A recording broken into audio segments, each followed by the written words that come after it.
Aires, varias materias dentro de la Universidad de Buenos Aires y hemos dado capacitaciones en diferentes organismos.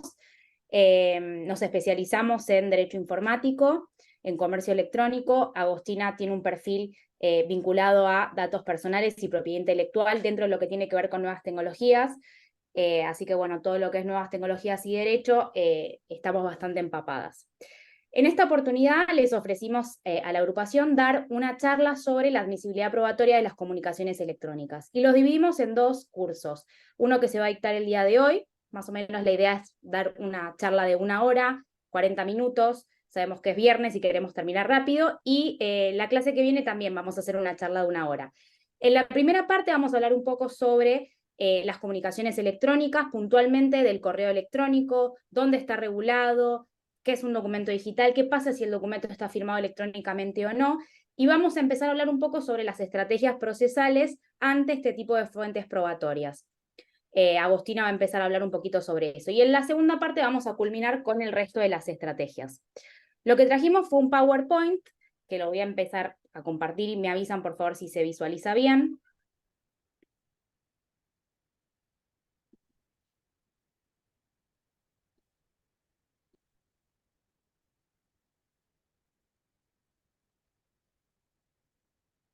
¿Se ve bien?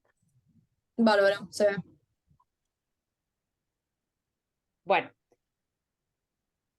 ahí ven la primera parte de lo que vamos a hablar. Siempre antes de hablar, esta clase la hemos dictado para grado, para posgrado y también para el Colegio Público de Abogados, y siempre cada vez que hablamos sobre estos temas vinculados a nuevas tecnologías, como la clase que vimos la clase pasada sobre el ChatGPT y el impacto en la abogacía, nos gusta ubicarnos en tiempo y en espacio.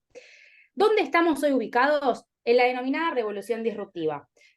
Perdonen, acá estoy dando la charla desde mi casa y se puede escuchar al perro, a mis hijos gritando de fondo. No se asusten, que está todo bajo control, pero se escuchan algunos gritos. Eso es lo que pasa cuando damos charlas virtuales desde casa. Bueno, entonces nos ubicamos, estamos en la revolución disruptiva o cuarta revolución industrial, muchos lo llaman, en donde penetran en la sociedad las tecnologías emergentes como las que vemos en pantalla. Vemos redes sociales, vemos plataformas como por ejemplo el Waze, plataformas de inteligencia artificial en donde en determinado momento nosotros le pedimos que nos indique una ruta y en ese mismo instante nos indica la mejor ruta para llegar a un determinado destino.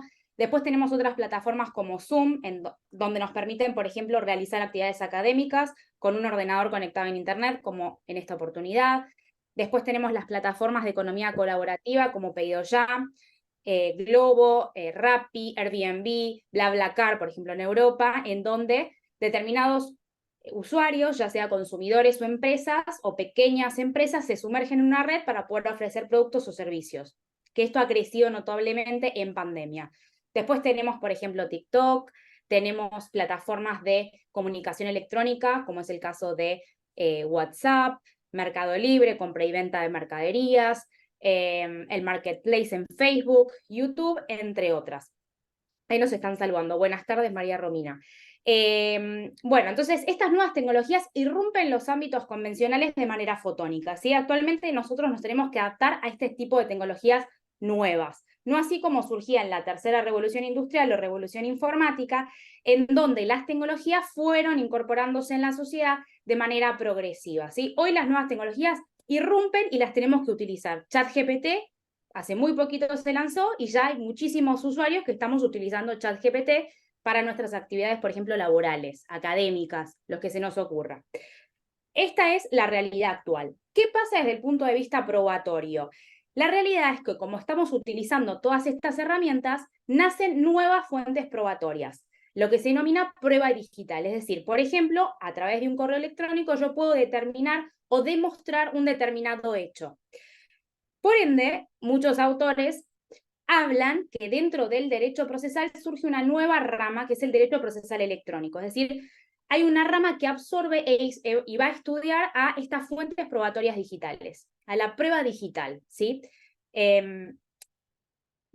Uno de los autores que habla sobre esta nueva rama del derecho es el doctor Raimuno, ¿sí? Si les interesa esta temática, les recomiendo el libro de Ordóñez y Bieli, que puntualmente hablan sobre la admisibilidad probatoria de las comunicaciones electrónicas y mencionan muchos autores que hacen referencia a esta nueva rama dentro del derecho procesal, que por un lado va a estudiar el abordaje y la interpretación de los órganos jurisdiccionales de estas fuentes probatorias digitales, es decir, cómo son acogidas estas fuentes probatorias digitales por los operadores jurídicos, ¿sí?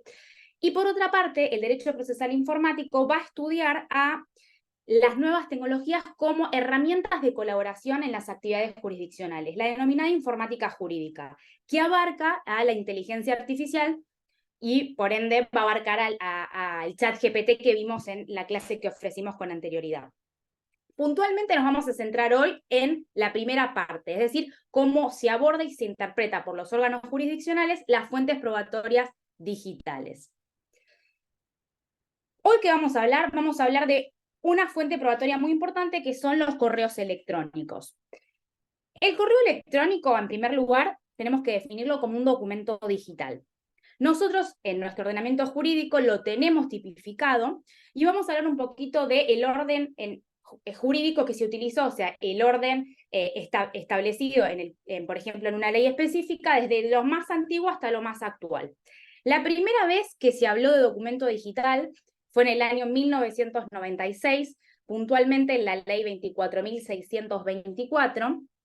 Esta era una ley del Archivo General de la Nación, en donde se buscaba la despapelización del archivo.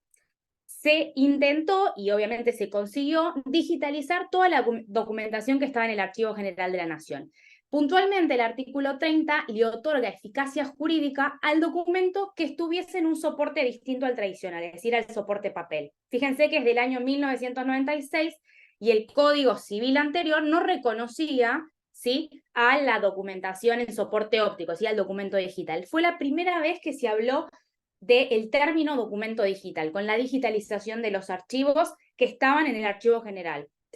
Luego, en el año 2001, se habló también del documento digital, puntualmente a través de la ley de firma digital, que es la ley 25.506. Se habla del documento digital puntualmente de si ese documento digital está firmado electrónicamente de uno que está firmado digitalmente, que más adelante vamos a ver las diferencias. Luego, en el año 2008, se incorporan algunos de los tipos penales relacionados con nuevas tecnologías y se habla de, por ejemplo, el acceso indebido a el correo electrónico. Después se fueron incorporando al Código Penal otros tipos de delitos relacionados con nuevas tecnologías, pero puntualmente en el 2008 fue la primera vez que se habló del correo electrónico y del documento digital. Y el punto de ebullición fue en el año 2015 con la reforma del Código Civil y Comercial, en donde se le otorga eficacia jurídica a un documento que se encuentre acogido dentro de un soporte que no es el tradicional, sino un soporte diferente, ¿sí? Un soporte, por ejemplo, óptico. Entonces se reconoce a las comunicaciones electrónicas, se le otorga efectividad jurídica. Acá había un video que, bueno, estoy compartiendo pantalla y vimos que no lo podemos mostrar, pero básicamente, antes de hablar de las estrategias procesales, es decir, nosotros como abogados, ¿cómo presentamos estas pruebas digitales? Es decir, ¿cuál es la estrategia procesal que yo voy a utilizar para llevar adelante en un procedimiento judicial para obtener la admisibilidad probatoria de esta comunicación? Es decir, para que el juez falle a favor de lo que estoy presentando. Había un video que lo que hacemos es explicar el funcionamiento del correo electrónico para hacer caer, por ejemplo, la primera estrategia, la más vista en tribunales, que son las meras capturas de pantalla. La captura de pantalla, que lo va a estar explicando Agostina cuando veamos ahora las estrategias, la realidad es como si fuese una foto de lo que se está viendo, pero no el procedimiento interno, ¿sí?, de cómo opera un correo electrónico. Acá había un video casero que yo había hecho, pero bueno, ahora les voy a explicar con otra imagen, en donde hago un paralelismo en relación con el correo tradicional y el correo electrónico. La realidad es que es muy similar cómo funcionan, solamente que hay algunas cuestiones específicas de los procesos de digitalización que son distintos en el caso del correo electrónico.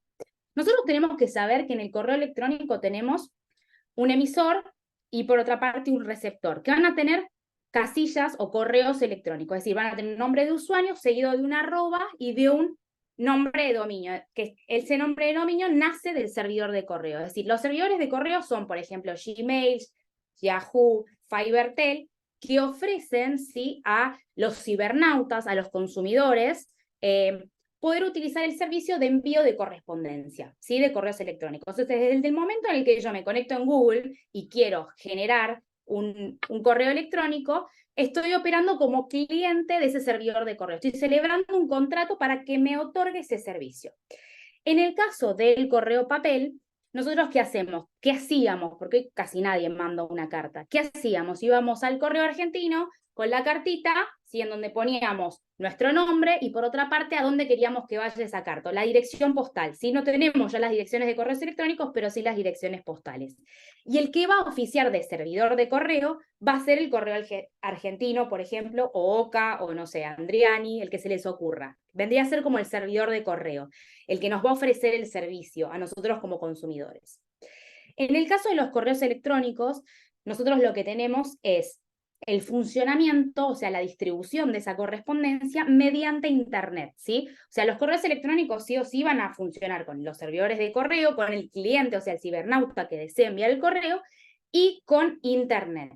En el caso del soporte papel, la carta tradicional, el transporte es el cartero que va con la cartita hasta el destinatario, o bien utiliza un transporte marítimo, un transporte aéreo, entre otros, ¿sí? En el caso del correo, del correo electrónico, el medio de transporte va a ser Internet. Y por otra parte, lo que vamos a ver es que del otro lado del receptor también va a haber un servidor de correo. Es decir, el receptor tiene también una dirección de email, un @hotmail, un @gmail, un @fibertel, ¿sí? O sea, opera también por su parte un servidor de correo, que va a ser el que va a recibir ese correo electrónico, ¿sí?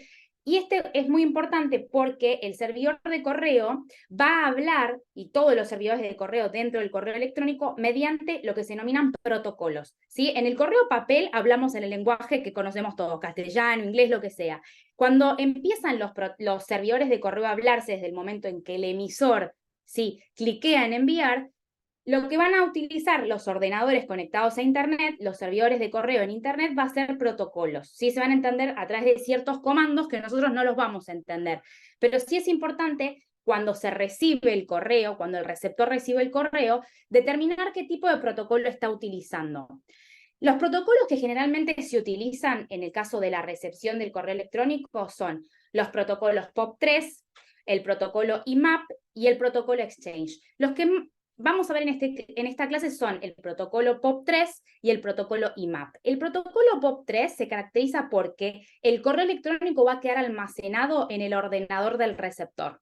¿Sí? ¿Vieron cuando ustedes se conectan en Outlook que en primer lugar tuvo que estar ese servidor conectado dentro de la web Internet?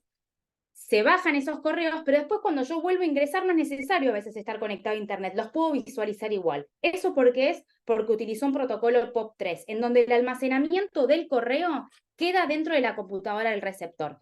¿Por qué digo esto? Porque cuando veamos las estrategias procesales, si sabemos que el receptor utiliza un POP3, podemos, por ejemplo, realizar un peritaje sobre el servidor de correo, sobre el ordenador, perdón, del receptor, porque sabemos que está ahí guardado y no que está guardado en la nube. En cambio, si utiliza un protocolo IMAP... ¿Me tiene una pijadullo? Yo estoy en un... Ahí está el mute, ¿Se escucha? Perdón. en una charla. No sé si alguien hizo alguna pregunta. No, me parece que era alguien que se... Ok. Bueno, entonces si se utiliza un protocolo IMAP, como por ejemplo Gmail, Hotmail, Yahoo, el correo electrónico, nosotros para poder visualizar lo que hay que hacer, hay que loguearse, hay que ingresar, y uno tiene que ingresar dentro del servidor de correo, dentro de la nube. Es decir, yo lo puedo ver únicamente si estoy conectada a Internet y me logueo. ¿Esto qué quiere decir? Que queda almacenado ese correo en el servidor, no queda en el receptor. Por ende, es un poquito más complejo la estrategia procesal si sabemos que el servidor es Gmail y que no tiene almacenada esa información en Argentina. Es muy complejo a veces realizar un peritaje sobre un servidor de correo que no está en Argentina, ¿sí? Entonces eso sí es importante. No sé, ¿se está cortando? No, no se está cortando, No, capaz yo te hay... escucho perfecto. ¿O se escucha bien? No, alguien escribió en el chat que se corta. Pero bueno, tal vez sea Silvina escribió, tal vez sea tu computadora, Silvina, que se corta. Bueno, Hasta acá se entendió, o sea, la idea es que se entienda cómo es el funcionamiento de un correo electrónico para después establecer las estrategias procesales. ¿Se entendió más o menos cómo es el funcionamiento de un correo?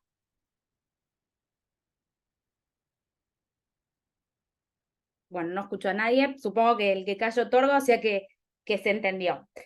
Sí, perfecto, me dice Mónica. Bueno, acá es Sí, lo que doctora, veíamos. se enteró. Perfecto. Buenísimo. Acá es lo que Se entendió veíamos recién. perfecto.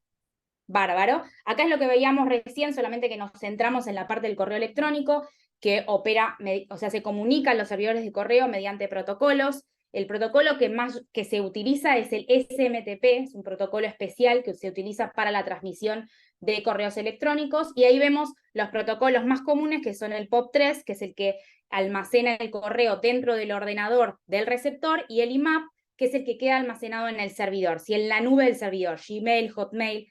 En mi caso, por ejemplo, yo tengo un correo electrónico en mi trabajo en donde lo descargo dentro de mi ordenador y yo tengo la potestad y yo tengo el dominio de ese correo electrónico. En cambio, mi correo, por ejemplo, personal, que es Gmail, si quisiese solicitar un peritaje, debería hacerlo sobre el servidor de correo de Gmail porque ahí se almacenan los correos. Bueno, acá es lo que veníamos hablando recién, los tipos de acceso webmail. El acceso se realiza directamente al servidor de correo mediante una interfaz gráfica que se ejecuta en el navegador. Es el método más habitual para acceder a cuentas como el de Gmail, Hotmail y Yahoo, que es lo que veníamos diciendo recién, ese protocolo IMAP, en donde uno ingresa a la red de Internet y visualiza el correo ahí.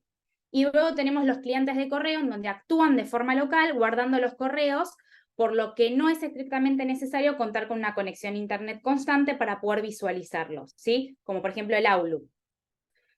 Ahora bien, una vez que vimos ya el funcionamiento del correo electrónico, vamos a hablar un poco de las limitaciones que presentan los correos electrónicos. ¿Por qué decimos las limitaciones? Nosotros como abogados puede ser que venga una persona al estudio jurídico, por ejemplo, y que nos diga, bueno, mira, voy a emprender este negocio y voy a celebrar contratos con los clientes a través de mi correo electrónico.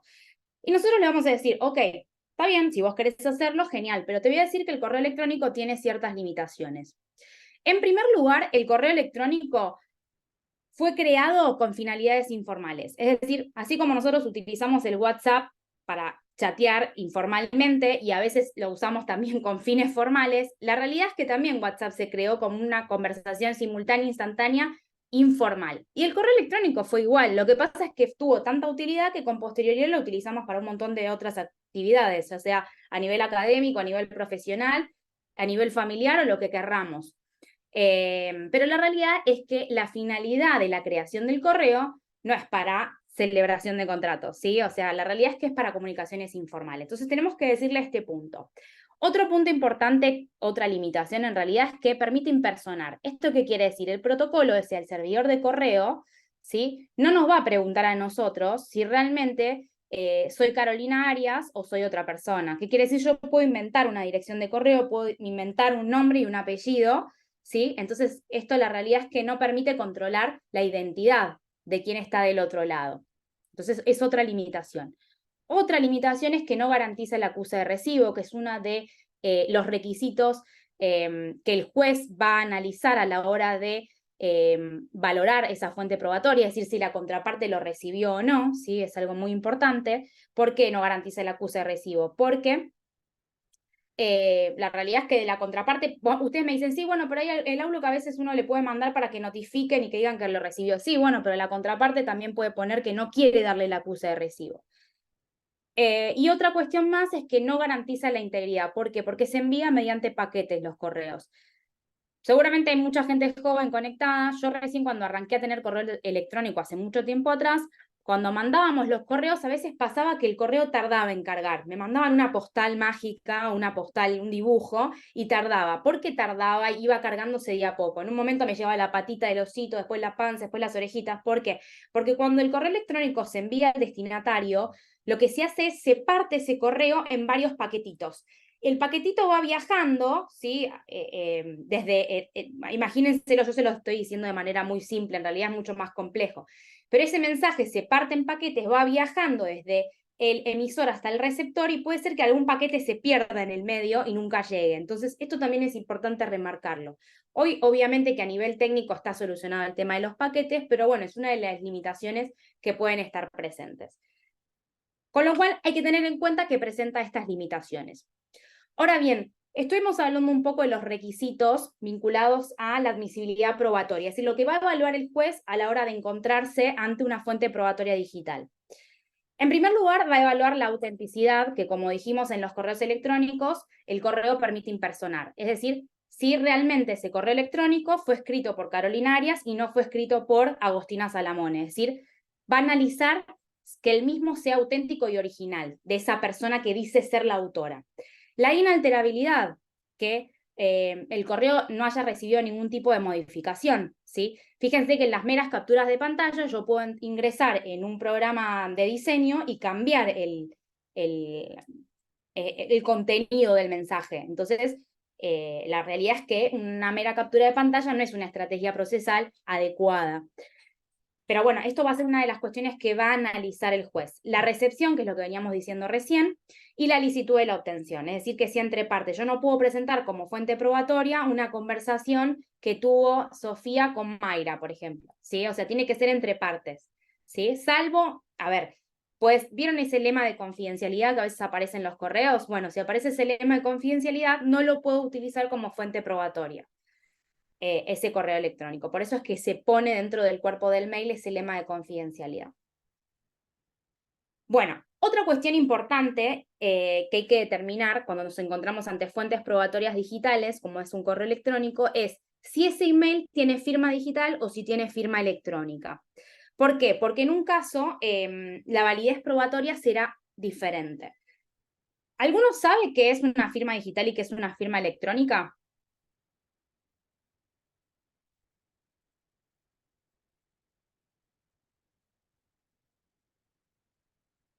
¿Alguno sabe? Bueno, empiezo a hablar yo. Bueno, como indicamos al principio del PowerPoint, en el año 2001 se sanciona la ley de firma digital. La ley de firma digital viene a regular a la firma digital, básicamente, y a ciertas cuestiones que tienen que ver con el funcionamiento. Ahí está alguien que me puso que sí, más o menos. ¿Querés levantar el micrófono y contarme a ver qué dice soy Nobel? ¿Querés contarme a ver qué entendés por firma digital y firma electrónica? Le cedemos la palabra. Hola, ¿me escuchas? Sí, se escucha. Ah, y no, que por ejemplo digamos, para presentar algún escrito, solicitar algo, uno puede hacer la firma digital, lo va y lo envía por correo al tal oficina o tal despacho para pedir algo. Es lo que yo sé y avala eso, Pero, a es ver, lo que sé. ¿qué diferencia? Pero, ¿eso qué es una firma digital o una firma electrónica? Para mí creo que sería una firma digital, uno va, hace su firma digital ahí en la computadora. Sería así, porque en realidad yo Cuando, recién estoy comenzando. pero no importa, no importa, estamos acá justamente para ver, para distinguir qué es una de la otra. Vos te referís a cuando, Ujú. por ejemplo, en una pantalla una persona con un lápiz óptico pone su firma. Ese sería otro. ¿Ese sería firma electrónica? Claro, exactamente. Mira, es así. La firma digital, con la ley de firma digital, da el concepto de lo que es la firma digital. La firma digital se caracteriza por ser un documento digital que, a través de la utilización de técnicas matemáticas y criptográficas, permite identificar al autor de esa firma y garantizar que el contenido de ese mensaje no ha recibido ningún tipo de alteración. Y ahí ven, por ejemplo, vieron que hay como una especie de pendrive. Bueno, eso es un token. El token es el lápiz, como por así decirlo, el pendrive que uno ingresa en la computadora para poner sus claves específicas para poder firmar digitalmente. Es decir, la firma digital no es la firma estampada, ni tampoco es loguearse y colocar una clave, ¿sí? Uno tiene que haber ido a una entidad certificante, se dice, para poder cotejar los datos biométricos, para que el dueño de la plataforma sepa que Carolina Arias es Carolina Arias y no otra persona, y a través de la utilización de técnicas criptográficas y un token que permite encriptar y desencriptar, le otorga cierta eficacia probatoria a un documento digital distinto a un documento, por ejemplo, firmado electrónicamente. Es decir, si yo ingreso a mi correo electrónico, que es Gmail, con mi usuario y contraseña, esa firma, más allá de que la ponga o no dentro del correo electrónico, va a ser una firma electrónica. ¿Por qué? Porque yo no fui a una entidad certificante a que cotejara mis datos y tampoco tengo, por ejemplo, un token para poder firmar, ¿sí? Soy yo que creé mi correo electrónico, sí, entro con una clave, mando un correo electrónico, pero tengo una firma electrónica que me identifica. Vieron que ahí se ve la diferencia. La firma electrónica común es la utilizada como medio de identificación.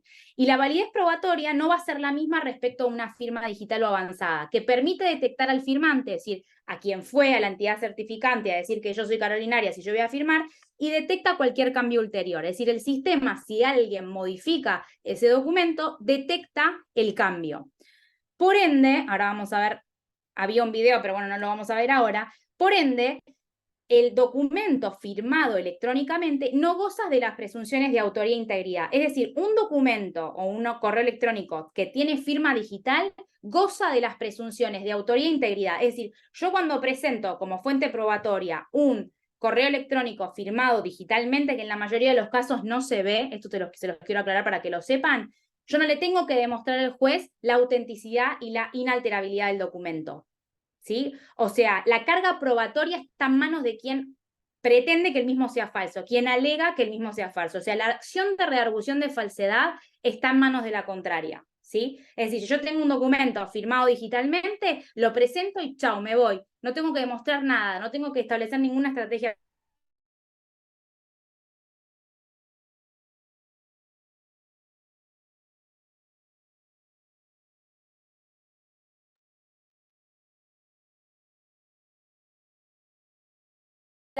Que están previstas en la ley 25.506, ¿sí? Porque hay un procedimiento específico criptográfico matemático que hace que ese documento firmado digitalmente goce de las presunciones de autoría e integridad. Es decir, yo tuve que ir como usuario a registrarme esa autoridad certificante, a dar mis datos biométricos, a que me dieran el pendrive, a generar una clave. Como está todo ese procedimiento detrás, existen estas presunciones, ¿sí? ¿Se entendió básicamente la diferencia en uno y en otro? Sí, sí, se entendió, doctora. No sé si alguien está preguntando algo, porque no logro verlo en el chat. ¿Vos podés ver el chat? Claro, sí, ya te digo. A ¿Dicen ver. algo? Porque yo lo veo, pero veo de a poquito, no lo veo entero. Dice, Silvina pregunta, ¿algún ejemplo de documento con firma digital? ¿Alguna entidad pública que ya use firma digital? Sí, firma digital utiliza, por ejemplo, el Poder Ejecutivo a través de la gestión documental electrónica, el GDE. Es una plataforma específica que utiliza el Poder Ejecutivo en donde todos los documentos que se firman se hacen con firma digital, la mayoría. Obviamente que hay otros que el mismo programa tiene la opción de hacer firma electrónica o firma digital. Las autoridades tienen un token, tienen que haber ido a registrar sus datos biométricos. El GDE lo utiliza, el Poder Judicial de la Provincia de Buenos Aires también tiene firma digital, tienen token. El Poder Judicial también utiliza, en realidad no es una firma, o sea, tienen token, es una firma más avanzada. En algunos casos no tienen que utilizar token, pero sí hay que chequear ciertos datos biométricos. O sea, dentro de lo que es firma digital hay distintos niveles de seguridad. El más avanzado es el que tiene token. Después hay verificación de clave doble, es decir, hay varias grados de firma digital. Los correos electrónicos tradicionales, Gmail, Hotmail, FiberTen, donde nos logueamos, son firma electrónica.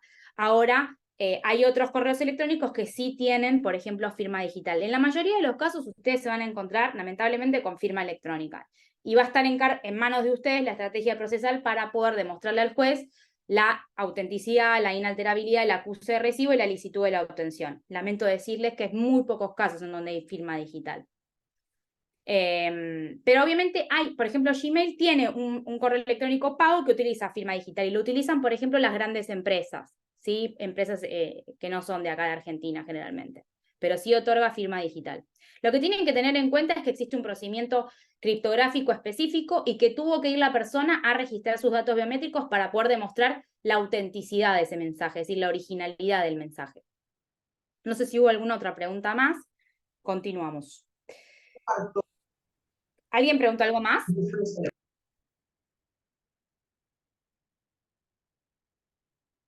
A ver, ahí dice alguien más, ¿no? No, no. A ver, espera, un mensaje nuevo. Acá, Joana dice, entonces, si yo tengo que aportar prueba de WhatsApp y correos electrónicos en un juicio, y los correos son de Gmail, Hotmail, Yahoo, acompaño las capturas y ofrezco pericia informática para que sea más eficaz. Te adelante, me estás expoliando la clase. ¿Cómo se llama, Joana? Bien, bueno, correos electrónicos Gmail, Hotmail, Yahoo son con firma electrónica. Conversaciones de WhatsApp, por el simple hecho de loguearse también, son documentos digitales con firma electrónica. Vamos a ver algunas estrategias procesales hoy. No solo es solicitar un peritaje. Otra cuestión importante es, ¿qué voy a solicitar? ¿Sobre qué voy a solicitar el peritaje? Pues yo solicito pericia informática. Sí, bueno, pero tenemos que saber si utiliza un protocolo POP3, si utiliza un protocolo IMAP, sobre qué queremos realizar el peritaje y los puntos de la pericia y quién es la persona indicada para poder realizar ese peritaje, porque no puede ser cualquier persona. Y la clase que viene vamos a estar hablando un poquito de esto, no quiero spoilear la clase. Y después hay otras estrategias procesales, no es solamente un peritaje, ¿sí? Porque muchas veces sucede que la realidad es que sale mucha plata solicitar un peritaje. Pero hay muchas estrategias que las pueden hacer ustedes sin necesidad de estar recurriendo a un perito, ¿sí? Bueno, hasta acá entonces estuvimos viendo un poco qué es el correo electrónico, que es un documento digital. También pasa con las conversaciones de WhatsApp, que son documentos digitales, que tienen firma electrónica, es decir, la carga probatoria va a estar en manos de quien la lee, es decir, las estrategias procesales van a estar en nuestras manos si tenemos ese tipo de comunicación, y las limitaciones que presenta, y lo que le tenemos que demostrar al juez para poder garantizarle la autenticidad, la inalterabilidad del acuse de recibo y la licitud de la obtención. Ahora sí, vamos a arrancar la clase B a hablar de las estrategias procesales más comunes ante este tipo de fuentes probatorias digitales. Y le cedo la palabra a la doctora Salamone, que va a estar hablando sobre esto. Gracias, Caro. Bueno, hola a todos, ¿qué tal? Siguiendo justamente con lo que estuvo comentando Caro, es importante también que discutamos o veamos justamente, bueno, cómo se prueba toda aquella comunicación que tuvo lugar a través de medios electrónicos. En este caso, estamos hablando del correo electrónico. Y existen distintas formas que, digamos, los letrados llevan a cabo, pero digamos, en esta clase que tenemos en el día de hoy, podemos hacer algunas indicaciones o señalamientos respecto de cada una. En primer lugar, lo que más se ve en la práctica tribunalicia es la presentación de capturas de pantalla como documental simple, o screenshot también conocidas. Estas capturas de pantalla, como adelantó Carolina, se trata de imágenes, ¿no?, que provienen de un dispositivo de salida visual, ¿no? Por ejemplo, una computadora, un celular, el iPad, lo que sea. Pero ¿qué pasa con esto? Esto es lo que más se ve en la práctica. Al día de hoy los letrados siguen presentando la prueba, por ejemplo, una comunicación que tuvo a través de correos, a través de una captura de pantalla. Pero ¿qué sucede? Acá estamos hablando de comunicaciones electrónicas, no de comunicaciones por correo postal. Entonces, lo que sucede es que claramente esos documentos que se presentan a través de capturas pueden estar adulterados. Existen un sinfín de programas, tales por ejemplo como Photoshop, que todos lo conocemos, Pixar, se me ocurren un montón de programas que permiten justamente modificar, ya sea el remitente, el contenido sí de la comunicación, con lo cual realmente no es recomendable dentro de las posibilidades, ¿no?, de cómo presentar una prueba, hacerlo solamente o limitarnos a una captura de pantalla como documental simple, porque no solamente puede ser que no la tenga en cuenta el juez al momento de fallar, sino también, y sobre todo, es porque es muy fácil de atacar si la contraparte, el abogado de la contraparte está atento, esa prueba. Y capaz invalidar justamente una prueba que era elemental para poder ganar un juicio. Es importante igual también destacar que hay que hacer una salvedad en materia de familia, en el fuero de familia, los jueces son menos reticentes a aceptar este tipo de prueba justamente por la naturaleza, ¿no?, de los derechos que están en juego, por la urgencia que hay. Ustedes saben que, bueno, cuando se trata de familia hay cuestiones que tienen que ver con violencia doméstica, violencia de género, y en ese tipo de casos los jueces son menos reticentes. Pero bueno, fuera de ello, la realidad es que en todo lo otro que tiene que ver con poder probar una comunicación que tuvo, en este caso por correos electrónicos, lo cierto es que no sería lo conveniente pese a lo que es lo que más se ve en la práctica y de cierta manera es lo más sencillo. Pero como bien es sencillo, también es sencillo de atacar. Eso queremos ir. Entonces, bueno, después está la otra estrategia, que es presentar la documental y acta notarial.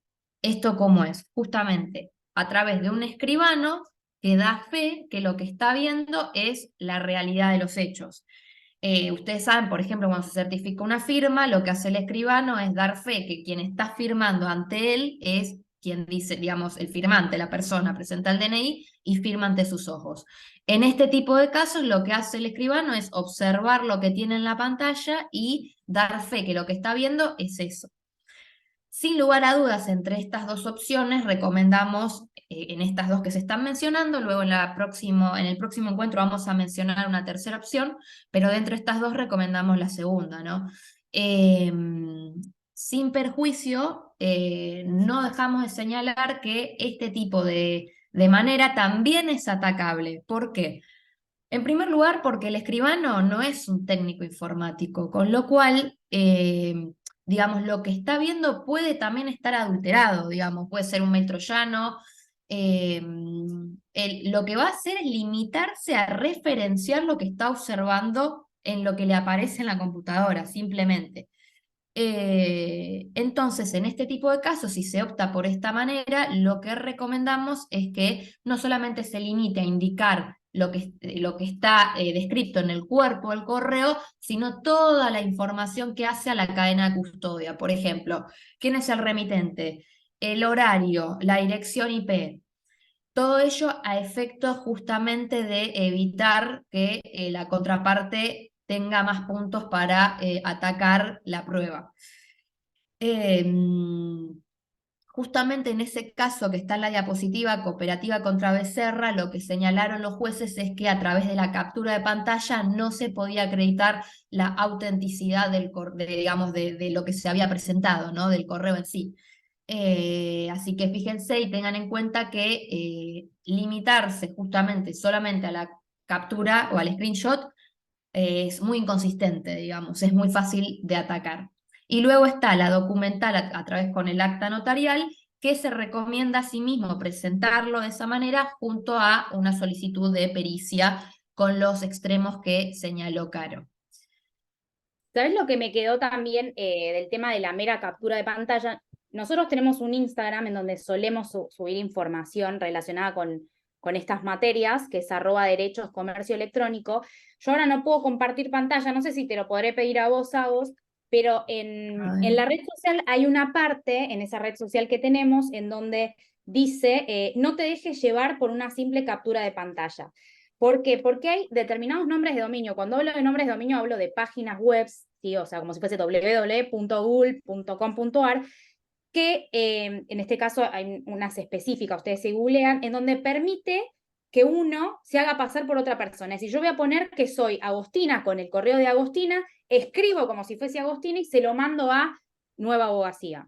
Le mando ese correo diciéndole que le debo X cantidad, que ellos me deben X cantidad de plata y que si no me pagan en este tiempo yo los voy a denunciar. Y en realidad, la realidad es que yo me hice pasar por otra persona, yo llevo eso como una mera captura en un procedimiento judicial y la realidad es que eso no es un correo electrónico real. Está hecho a través de un programa o de en este caso, una página web que permite hacerme pasar por otra persona. Entonces, a los jueces también les tenemos que demostrar que existen este tipo de programas en donde la mera captura de pantalla, ¿sí?, no representa ni ilustra una determinada situación, ¿sí? No sé si vos lo pudiste localizar a vos ese videíto. No, sabes que no puedo ingresar al Instagram porque estoy desde la computadora del Ah, de la trabajo. compu nueva. A ver, le pregunto a Nueva Abogacía a ver si ellos pueden entrar. Así lo compartimos ese video porque está muy bueno. Te podré pedir a ver si podrás entrar a Derechos, Sofía, a Derechos Comercio Electrónico y compartirlo, porque a mí no me deja entrar a compartir Dale, a ver. una parte en donde dice no te dejes llevar por una mera captura de pantalla, en donde yo les muestro que hay programas o páginas web que permiten hacerme pasar por otra persona. Entonces, esto tiene que ver para poder hacer caer la primera estrategia a procesar, que es la documental simple. Si no, fíjense ustedes después, si no podemos entrar ahora, fíjense después ustedes ingresando lo fácil que es y cómo cae la primera estrategia, digo, porque la realidad es que, como dijo Agostina, se puede modificar, uno puede cambiarlo, es una mera representación de algo que se está visualizando y no es el procedimiento completo que vimos al inicio, en donde hay un receptor, hay protocolos, hay un servidor de correo que almacena esa información, ¿sí? Es decir, lo que nosotros tendríamos en ese caso, que si queremos demostrarle al juez la autenticidad y la inalterabilidad, es todo ese procedimiento interno y no solamente lo que se ve. Sí le presento la mera captura porque al juez le encanta visualizar el documento tradicional, pero a su vez utilizo otras estrategias procesales para poder demostrar la autenticidad, la inalterabilidad, el acuse de recibo y la licitud de la obtención. No sé si, Sofi, lo pudimos ver eso o si no, bueno, que cada uno lo vea después. ¿Me repetís el nombre? Sí, Del... es @derechos comercio electrónico. ¿Cuál video? Es la que dice no te dejes llevar por una simple captura de pantalla. Está dentro del feed. Yo dejo de compartir, así volvemos.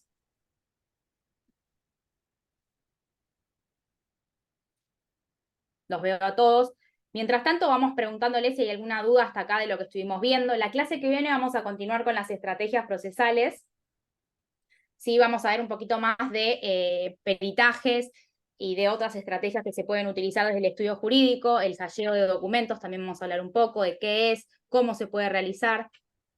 Acá dice, debería ofrecerse capturas de pantalla más acta notarial completa, donde se especifique no solo lo que se ve, sino el emisor, receptor, contenido del mail. Generalmente cuando el abogado va a la escribanía para poder certificar un documento, muchas veces las escribanías operan con expertos en informática. Entonces hay un experto en informática que va detallando cuestiones técnicas que hacen a el acceso a un determinado correo electrónico, ¿sí? Desde qué dirección IP se conectó, desde qué servidor, etcétera. O sea, esto generalmente lo hace. Lo que sucede es que a veces el escribano simplemente está viendo y puede ser que haya, como dijo Agus, un troyano y realmente lo que uno esté viendo no es el correo electrónico real, sino lo que el troyano quiere que nosotros veamos. ¿Sí? O sea que la estrategia procesal, tanto del escribano que certifique como la captura, no son las ideales. Hay mejores. La realidad es que cuando nosotros como abogados lo que tenemos que hacer es utilizar varias estrategias, no una sola. ¿Sí? La clase que viene vamos a ver las que son más complejas y las que van a permitir demostrarle al juez la autenticidad y la inalterabilidad. El video no lo encontré, no me figura ningún video. ¿No te figura? Está en el feed. Sí, me Si figura, querés, pero como una publicación normal. Si no, de última me la podés mandar por WhatsApp y puedo compartir pantalla, si te mira, te parece. aparece, para que te lo muestro acá. Es A esta. ver. A ver. Yo porque quería que viera. Mira. ¿Ves ahí está el feed? Este es. Ah, a ver. Ah, perfecto, a ver. Si querés lo compartimos, así lo ven y van a ver y van a decir, uy, la Dale, pucha. a ver. ¿Cómo dice el- Yo ahí dejé de compartir. Ahí lo comparto. Ahí, Joana, sí, las pericias sí son caras. Igual de todas formas vamos a intentar que ustedes aprendan algunas estrategias que están relacionadas con un peritaje informático. Por ejemplo, hashear documentos. El hasheo de documentos, que es lo que vamos a estar viendo en la clase que viene, generalmente son técnicas que se utilizan en investigaciones penales cuando se encuentran, por ejemplo, los investigadores o los peritos informáticos con evidencia digital, si van a la escena del crimen y hay una computadora, ¿sí? Hay estrategias y protocolos que se siguen que también se utilizan en el ámbito civil, ¿sí? Para poder conservar documentos. Ahí está lo que, si querés ponerle, ¿se puede poner volumen? Pone mi papá su correo electrónico haciéndome pasar por él y diciendo que me iba a abonar a mí una X cantidad de dinero en concepto de... Que les mencionaba, hay una página que se llama Emails, que es una página en realidad que el dominio es ruso, que si ustedes ingresan, ahí no sé si se puede ver bien pero si ustedes ponen emails, van a ver que permite esa página generar, ¿sí?, correos electrónicos haciéndome pasar por otra persona. Ahí yo me hice pasar por mi papá. Mi papá tiene ese correo electrónico que está ahí, que es @ingeniería.com.ar, que me mandaba un correo a mí diciéndome que me debía X cantidad de plata. Entonces, si yo voy, y van a ver que el correo se ve como si fuese un correo que me mandó mi viejo. Ahí, si querés, ponele play, Sofi. Diseño. Ese correo electrónico, la página web, se envió satisfactoriamente hacia mi correo electrónico y si ustedes a simple vista ven ese correo electrónico como lo que van a ver ahora en pantalla y se hacen captura de ese correo electrónico, a simple vista representa que Ricardo Arias efectivamente me contrató y me va a pagar una X cantidad de dinero. Por ese motivo es que las meras capturas de pantalla no representan la veracidad y la autenticidad de un correo electrónico. Ojo con esto. Bueno, ahí lo vieron el correo, se ve como un correo que me hubiese mandado él. Fíjense que está la dirección de él, el nombre, y me dice que me contrató por X cantidad de plata. Yo llevo esto a un procedimiento judicial como una mera captura, si imprimo este correo, y la realidad es que no es verdad este correo. Lo hice con una aplicación, ¿sí? Por eso es que generalmente yo les hago ver a los alumnos de grado este video para que genere impacto de decir, uy, las capturas de pantalla no son realmente algo que se puede llegar a utilizar. O sea, sí se utiliza, pero la realidad es que se puede utilizar estos programas para modificar y truchar un documento digital. ¿Alguno tiene alguna duda hasta acá? Vamos a abrir preguntas y los liberamos porque es muy viernes y nos vemos la clase que viene para poder seguir viendo el resto de las estrategias. ¿Alguna duda? No sé, en el chat.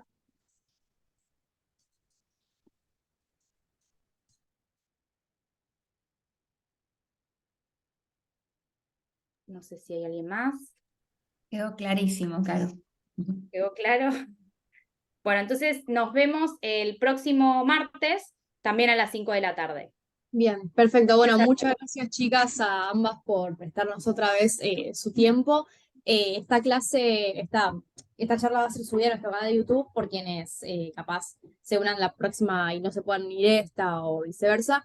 Entonces, bueno, nada, estén atentos, va a llegarles el mail con el Zoom. Y bueno, muchísimas gracias a todos y todas por unirse. Nos vemos. Gracias. Gracias Chao, por chao. todo. Buen fin de semana.